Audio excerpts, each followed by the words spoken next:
வயநாட்டில் நிலச்சரிவில் சிக்கி பலர் உயிரிழந்த செய்தி அறிந்து வேதனை அடைந்ததாக பிரதமர் மோடி தெரிவித்திருக்கிறார். பாதிக்கப்பட்ட பகுதிகளில் மீட்புப் பணிகள் நடைபெற்று வருவதாக பிரதமர் மோடி எக்ஸ் தளத்தில் பதிவிட்டிருக்கிறார்.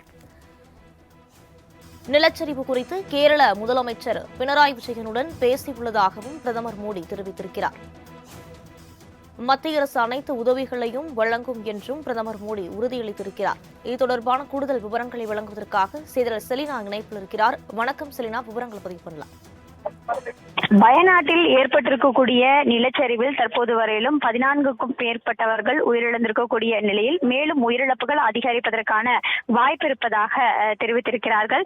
இந்த நிலையில் தற்பொழுது பிரதமர் தனது எக்ஸ் வலைதள பதிவு ஒன்றை செய்திருக்கிறார். குறிப்பாக அதில் வயநாட்டில் சில பகுதிகளில் ஏற்பட்டிருக்கக்கூடிய நிலச்சரிவில் பாதிப்பு என்பது ஏற்பட்டிருப்பது வேதனை அளிப்பதாகவும், அங்கிருக்கக்கூடியவர்கள் பாதிக்கப்பட்டவர்கள் அதே போல இறந்தவர்களுக்கு ஆழ்ந்த இரங்கலையும் அதே போல காயமடைந்தவர்களை பத்திரமாக மீட்பதற்கான பணிகளை மேற்கொள்வதற்கும் தெரிவித்திருப்பதாகவும், அதே போல பாதிக்கப்பட்ட அனைவருக்கும் உதவிக்காக தற்பொழுது மீட்பு பணிகள் என்பது தொடர்ச்சியாக மேற்கொள்ளப்பட்டு வரக்கூடிய நிலையில் இது தொடர்பாக கேரள முதலமைச்சர் பினராயி விஜயனுடன் தொலைபேசி வாயிலாக தொடர்பு கொண்டு அங்கிருக்கக்கூடிய சூழ்நிலை அதே போல நிலவரம் கொடுத்து தற்பொழுது கேட்டறிந்ததாகவும், அதே போல அங்கிருக்கக்கூடிய நாடாளுமன்ற உறுப்பினரையும் தொடர்பு கொண்டு இது தொடர்பாக விசாரணை நடத்தியதாகவும் தனது எக்ஸ் வலைதளத்தில் தெரிவித்திருக்கிறார். அதே போல உயிரிழந்தவர்களின் குடும்பத்திற்கு தலா 2 லட்சம் ரூபாயும் அதே போல காயமடைந்தவர்களுக்கு தலா 50,000 ரூபாயும் பிரதமர் நிதியிலிருந்து வழங்கப்படும் என்றும் தற்பொழுது பிரதமர் தெரிவித்திருக்கிறார். தொடர்ச்சியான மீட்பு பணிகள் என்பது மேற்கொள்ளப்பட்டு வரக்கூடிய நிலையில்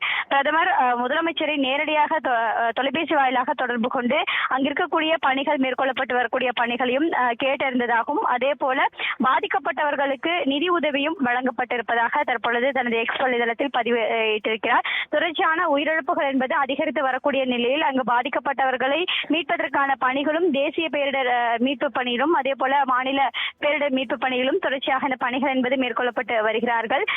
500க்கும் மேற்பட்ட குடும்பங்கள் அந்த பாதிக்கப்பட்ட இடங்களில் இருந்ததாகவும், அதே போல அவர்களை மீட்கக்கூடிய பணிகளையும் துரிதமாக மேற்கொள்ளப்பட்டு வருவதாகவும் தற்பொழுது தகவல் வெளியாகி இருக்கிறது. விரிவான விவரங்களுக்கு நன்றி செலினா.